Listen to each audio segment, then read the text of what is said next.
নমস্কার। আজকের রেসিপি চিংড়ি মাছের কারি। এই চিংড়ি মাছের কারি বানানোর জন্য আমি এখানে 250 গ্রাম চিংড়ি মাছ নিয়েছি। মাথাটা কেটে ধুয়ে ভালো করে পরিষ্কার করে খোসা ছাড়িয়ে নিয়েছি, আর লেজার দিকটা একটু রেখে দিয়েছি দেখতে সুন্দর লাগার জন্য। আপনারা মনে করলে লেজের দিকটাও খোসাটা ছাড়িয়ে নিতে পারেন। এইবার লবণ আর হলুদ মাখিয়ে এটাকে আমি 10 মিনিটের জন্য রেখে দেব। আর সেই সময় আমি একটা মশলা রেডি করে নেব। মশলার মধ্যে আমি একটা বড় সাইজের পেঁয়াজ নিয়েছি, মিক্সিং জারে দিয়ে দিলাম।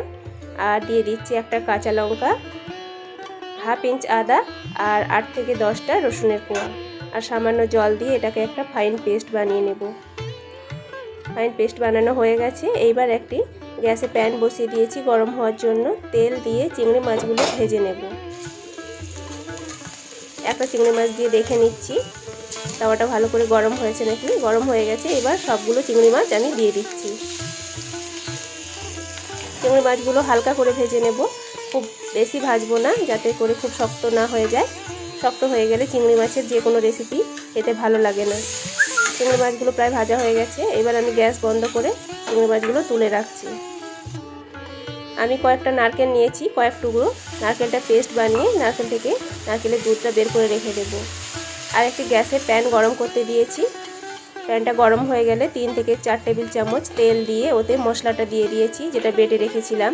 তারপরে 1 চা চামচ লঙ্কার গুঁড়ো, 1 চা চামচ হলদি গুঁড়ো দিয়ে এটাকে খুব ভালো করে কষিয়ে নেব। কষানো হয়ে গেলে এখানে ধনে গুঁড়ো 1 চা চামচ, আর লঙ্কা কিছুটা আমি দিই, আমার কম লাগছিল। গরম মশলা হাফ চা চামচ, আর মশলা ধোয়া জলটা দিয়ে আবারও ভালো করে কষিয়ে নেব। এইভাবে কষানো হয়ে গেলে তেল ছেড়ে আসবে। আবারও 2-1 বার এবার নাড়াচাড়া দিয়ে কষিয়ে নিতে হবে, মশলার গন্ধটা যাতে না থাকে।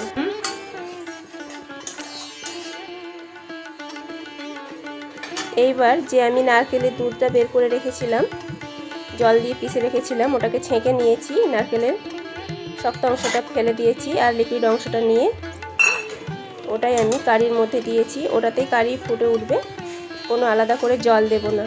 এইবার চিংড়ি মাছগুলো ভেজে রেখেছিলাম ওইগুলো দিয়ে দিচ্ছি। ওইগুলো দিয়ে কিছুক্ষণ আমি ফুটিয়ে নেব।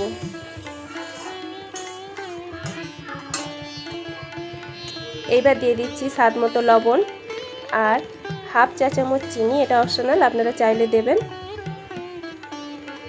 চিংড়ি মাছটা ফুটে গেছে, হালকা হাতে নেড়ে নিচ্ছি তলাতে না লেগে যায়। এবার গ্যাসের ফ্লেমটা আমি বন্ধ করে দিচ্ছি। রেসিপি ভালো লেগে থাকলে লাইক, কমেন্ট, শেয়ার করবেন। ফেসবুক থেকে দেখলে পেজটি ফলো করে রাখবেন, আর ইউটিউব থেকে দেখলে সাবস্ক্রাইব করে বেল আইকন প্রেস করে দেবেন, যাতে নতুন ভিডিও নোটিফিকেশান আপনাদের কাছে খুব তাড়াতাড়ি পৌঁছে যায়। তাহলে আমি রেডি করে নিলাম খুব সহজেই চিংড়ি মাছের কারি।